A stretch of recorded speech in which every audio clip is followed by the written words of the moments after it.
Hello. Today I'm going to tell a story that is the Saga of the Volsungs, as I remember it. My memory might not be perfect, but I'll tell as much of it as I can, as there is quite a lot to remember. I'll try and make a few more videos like this on this channel, telling stories, and this is probably one of my favourite stories of all time. So the story begins with a man called Siggy, who's in sort of the other world. And one day Siggy is hunting with a man called Brogy. And Brogy is and Siggy are arguing over who shot a certain animal.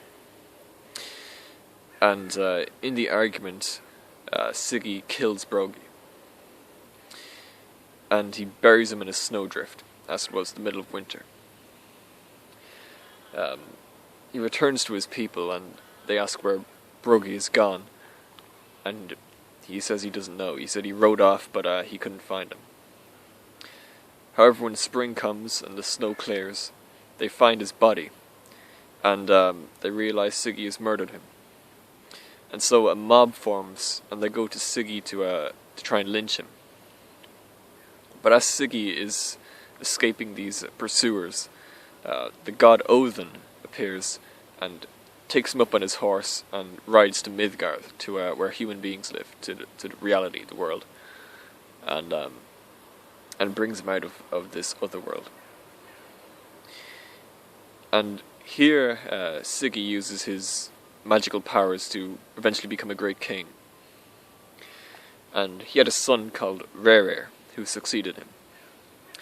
Now Rerir and his wife were unable to conceive, unable to have children, as much as they wanted. And the gods, Odin and Freya, thought it was such a shame for this great bloodline to simply die out. So Freya spat in an apple and threw it down from heaven down to these people. Rerir's wife ate the apple, and that night she was able to conceive. A boy was born whose name was Volsung.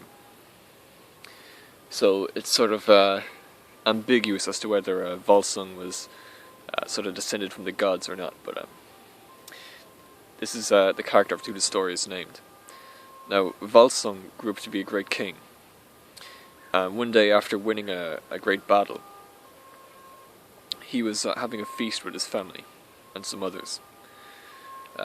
He had 10 sons and 1 daughter, whose name was Signy. And at this battle, what do you know, a one-eyed man riding an 8-legged horse appears.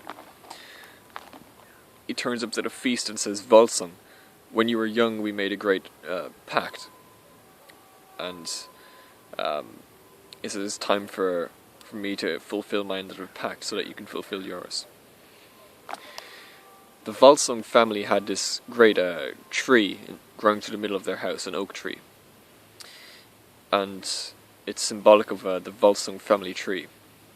It was into this tree that Odin thrust his spear, Gran, into the tree. A spear which he said whoever could pull out of the tree would become invincible so long as they held that sword. It was a sword, rather. And then everyone at the feast decided to take turns to try pull the sword from the tree. And each person at the feast failed, until the eldest son, Sigmund, pulled it, and he succeeded. He succeeded in pulling out the sword. Another man at the feast was called Siggeir, and he was a chieftain. And Siggeir asked Volsung for Signy's hand in marriage, and Volsung agreed to this. But later Volsung died shortly afterwards, and Sigmund, now succeeding his father, did not wish his sister to marry Siggeir, as Signy did not want it. She didn't want to marry him, and so he forbid them to marry. Siggeir was angry at this, and so he kidnapped Signy and After Sigmund and his brothers went to Sigurd's house to try and get her back, they were all ambushed and taken prisoner. Signy then begged her husband, her new husband, Sigurd, to kill them as slowly as possible so that she could enjoy their last moments. So Sigurd decides, in true cartoonishly diabolical manner, to tie them each to a tree in the forest, and a she-wolf would come every night and eat one of them. And so that happens for 9 nights. 9 of the sons, youngest to eldest, die, and eventually all that is left is Sigmund. Signy wants to save her brother, and so she goes to a witch for help. And the witch tells her, she gives her a pot of honey, and she says, "Cover your brother in this honey to save him." So she goes to the forest, she covers her brother Sigmund with honey. And at the end she fills his mouth with honey on the witch's instructions. That night when the she-wolf comes, instead of eating Sigmund, it starts licking the honey off his body.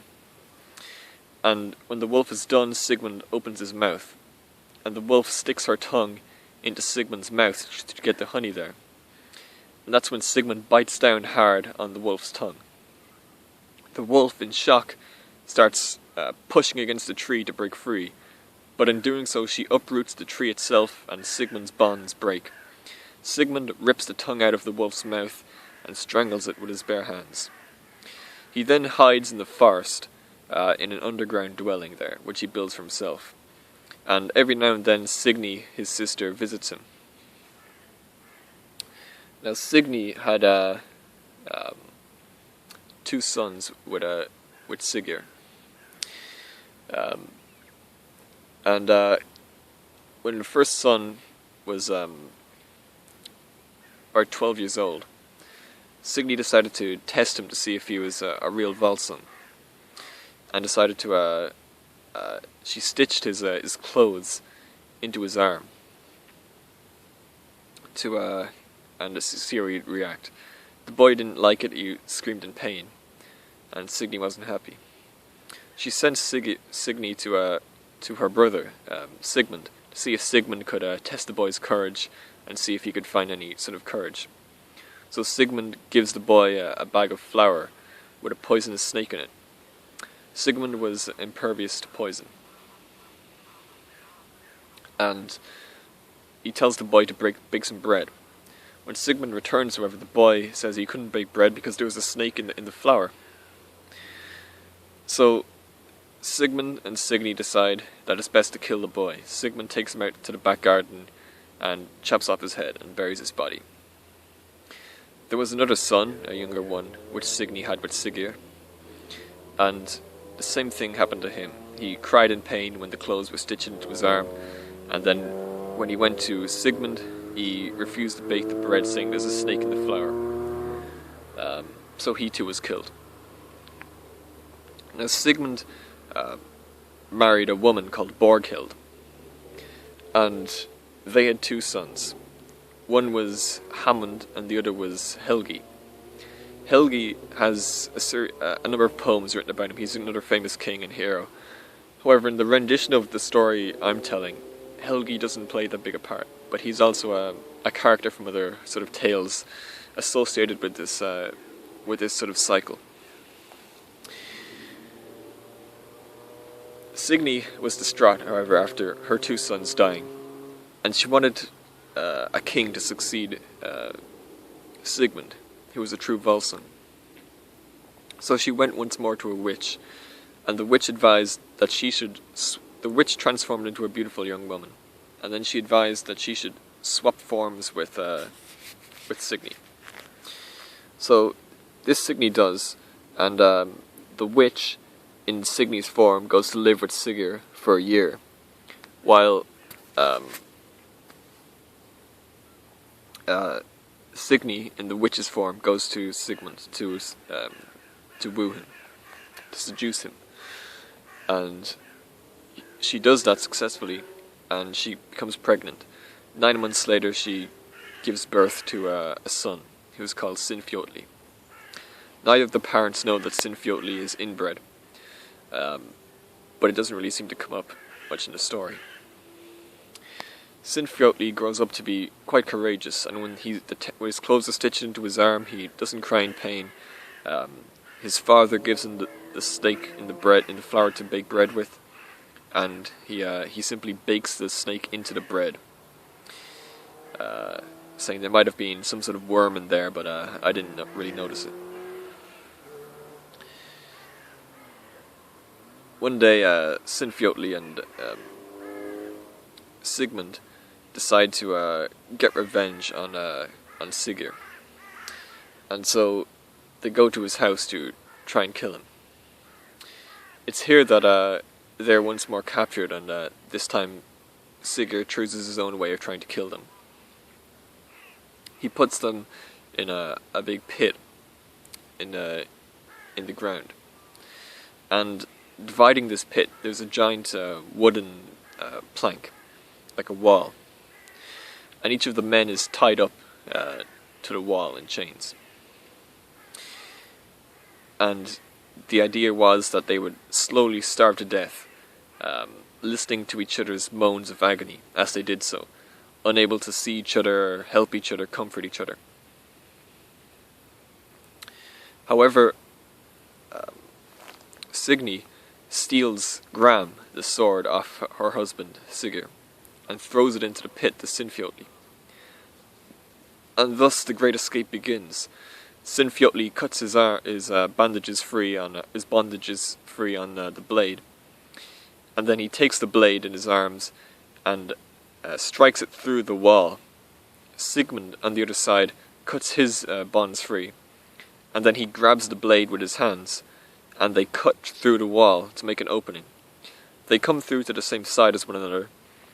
Then Sigmund puts Sinfjotli up on his shoulders so he can climb out, and then Sinfjotli pulls his father up after him, and that way they escape. This time they have no thoughts of fleeing the scene, though. They go straight to Sigurd's house, and they burn him alive inside the house. Signy has the chance to escape. She's at the doorstep. However, in society back then, it was so uncommon for a woman to remarry after her husband died. So she decided to simply be burned alive with her husband. And so she went into the house and they burned alive in their sleep. Now, Sigmund and Sinfjotli, after this event, struck up a great relationship with one another.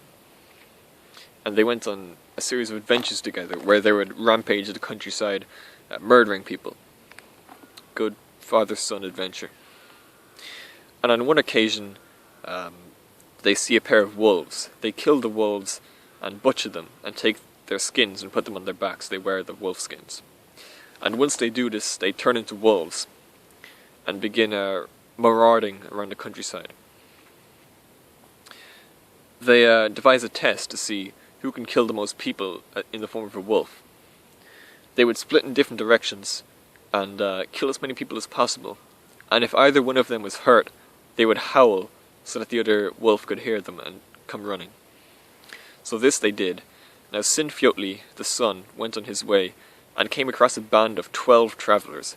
He killed them all in the form of a wolf, and after he had killed them, he drank their blood and then began to howl. Sigmund heard the howl and came running. When he arrived, he saw there was none of the travellers were alive. He said, "Son, why did you howl?" And the son said, "No reason, old man, other than I saw you rummaging around the countryside in the forest there while I was killing 12 people, and you were doing nothing." Sigmund was angry at the insult of the son, and so he leapt at Sinfjotli and ripped a wound in his throat. As Sinfjotli was dying, Sigmund saw a couple of squirrels, and who did the same thing to one another. And one squirrel saved the other squirrel's life by putting a leaf on the wound. So Sigmund did the same thing, and Sinfjotli came back to life. They took off the wolf skins and went home. One day, at a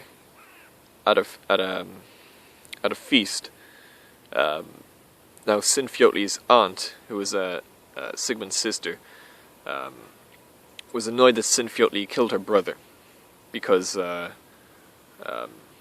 some dispute that they had between them. And Sinfjotli's aunt kept trying to poison him. But each time he refused the cup, and because it was a feast, you weren't meant to refuse drinks or food, his father Sigmund, who was impervious to poison, said, "Just give me the cup," and he would drink an extra cup of ale with poison in it. And it didn't affect him. But after the third occasion, it's getting darker, so I'm just going to move out to where there's more light. But after the third occasion, Sigmund was getting a little drunk at this point. Excuse me. Sigmund was getting drunk, and he said, "Son,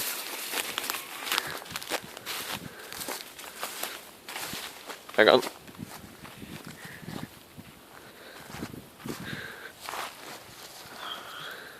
No, that's not gonna do. I might have to record the rest of this video later. Hang on 1 sec. Seems to be more light over here.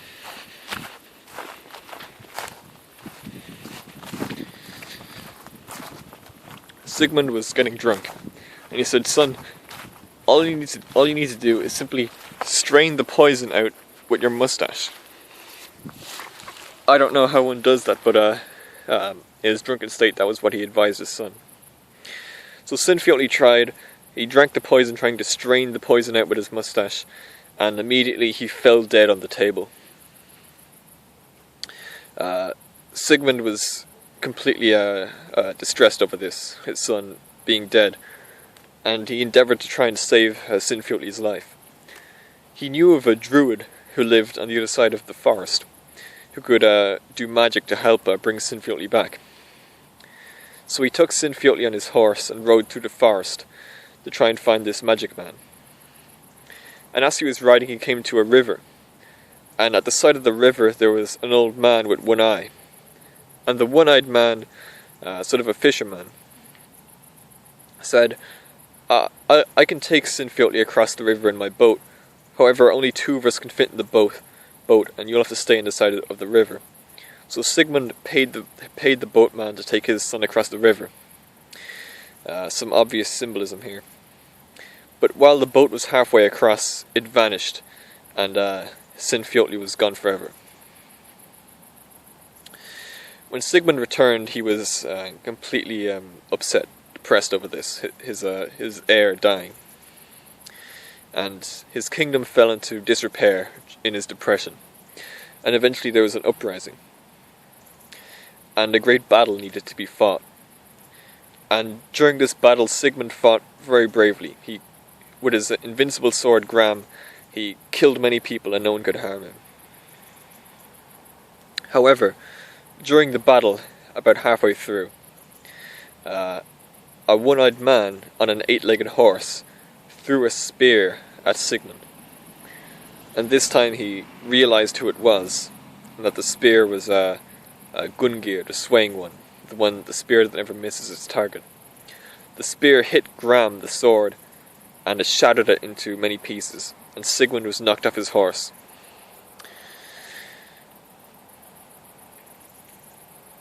Sigmund fell in the battle, but he continued to defend himself bravely with his shield. Eventually, though, he was overcome with arrows. His men, however, won the battle due to Sigmund urging them on. And eventually, Sigmund's new wife, he had a new wife after his old one died, whose name was Hjordis, came to Sigmund, and she told him that she had a vision where a one-eyed man told her that she was pregnant with his child, and this one would be greater than any Volsung who ever lived before. And his name was Sigurd, according to Sigmund. He said, "Name your son Sigurd." This is sort of the first couple parts of the story, or the first part of the story done.